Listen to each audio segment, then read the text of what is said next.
All right, everybody, how are you doing? So this is my first time at AmFest, I have to tell you. I feel very at home here. It's got to be the greatest event in America. Congratulations. I feel like it's part of my family. Look, in a second I'm going to talk to you about California and how we save California. But there's something very serious I want to say first, if I may. We are witnessing the unfolding of the most enormous political scandal in American history, as we are seeing the revelations this week of the scale of the cover-up of Joe Biden's incapacity, his mental and physical incapacity. Many of us have been talking about this for years, from day one. We learned this week that Joe Biden, from the beginning of his presidency, required a script to have one-to-one meetings with members of his cabinet, including the Secretary of Defense.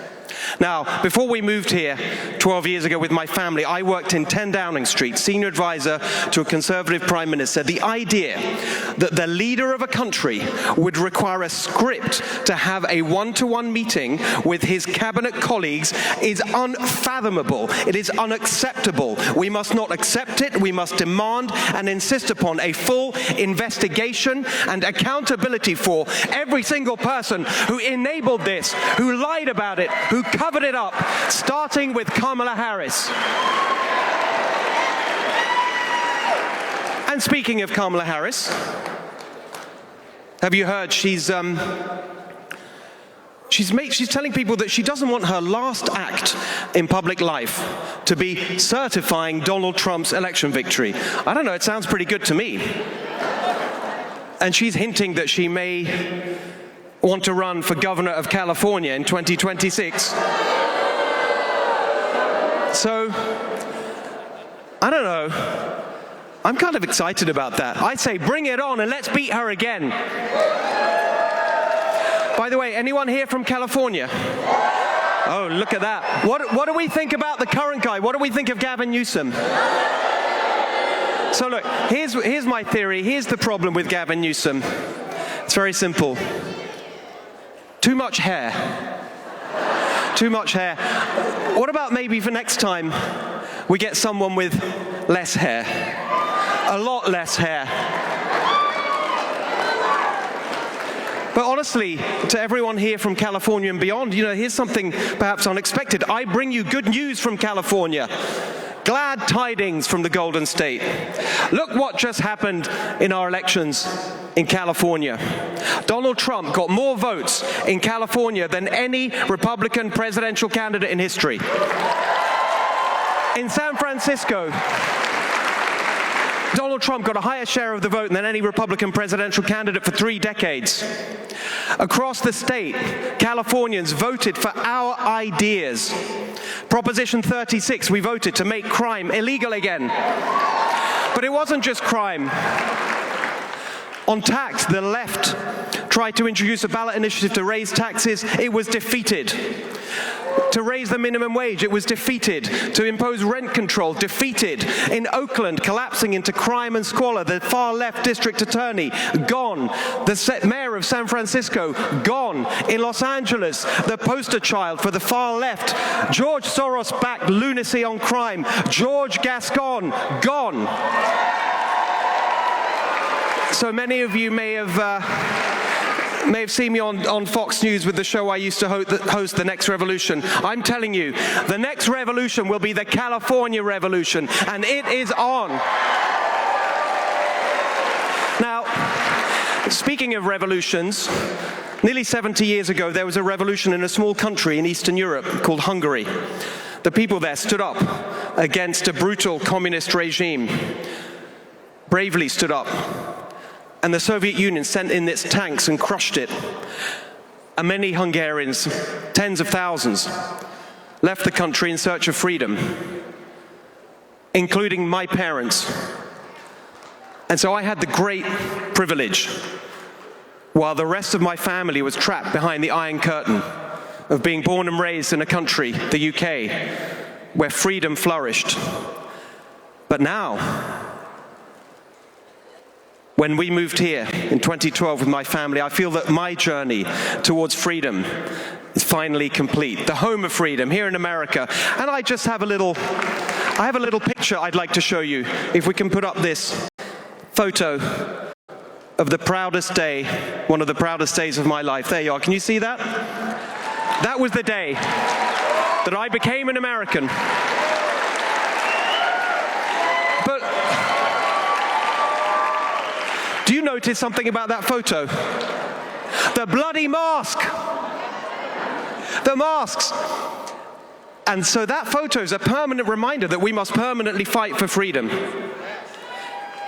And there's another thing I want to tell you about that. I was right there in that fight. Some of you may have seen right in the early days of the pandemic, fighting against the nonsense, against the lockdowns, before anyone else on Fox, before most people anywhere.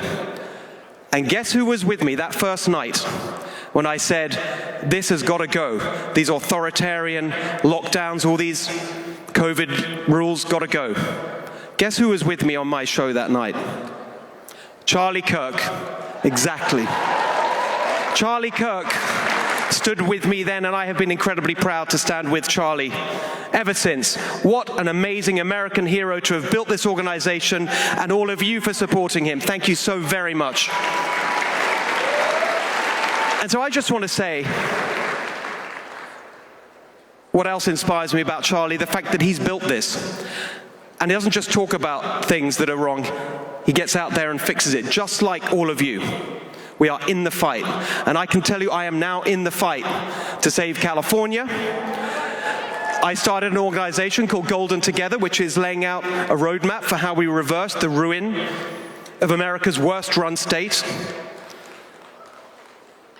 And we don't need to convince anyone about that. There's a simple way of remembering it. You pick any issue. California is basically top of every list that you want to be the bottom of, and bottom of every list that you want to be the top of. We have the highest rate of poverty in the country. They gave us the highest unemployment, the lowest income growth, the highest taxes, the highest housing costs, the lowest home ownership, the worst business climate 10 years in a row. It has been a total failure on every front. And here's the truth about that. People have had enough. We are going to turn this around because this far-left experiment has gone too far. And you may say, why should I care about that? Why should I care what goes on in California if you're not from California? There are two reasons. Here's the first. What happens in California doesn't stay in California. This far-left experiment, I sometimes think of it as the Wuhan lab of far-left extremism. They've been cooking up this virus, and they've sent it out. And it's not just California. The extremism on climate and race and gender, it all started in California. We need to beat it in California, and we will. But here's a more positive reason. Whether you're from California or not, as Americans, in a way, we are all Californians. Because California means to America what America means to the world. The very best of America. That's what California should be.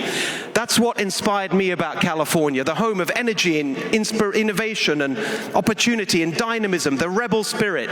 That's the best of California. That's what we need to get back to. That is what I am fighting for today. And so finally, I just want to ask you, are we really going to stand by while America's most beautiful, biggest state is destroyed by these far-left extremists? Are we just going to stand by and let that happen? Are we going to let the Trump revolution, the turning point revolution, stop at the California border? No, no, no, we are not going to let that happen. So I'm here to tell you, we won a great victory in 2024. We saved America. You saved America. In 2026, we're going to save California. So I need you to stand with me and and fight for California. We will save California. We will make the California dream a reality for everyone and make this beautiful state that means so much to America truly golden together. Thank you very much, everybody. Thank you. Thank you. Thank you.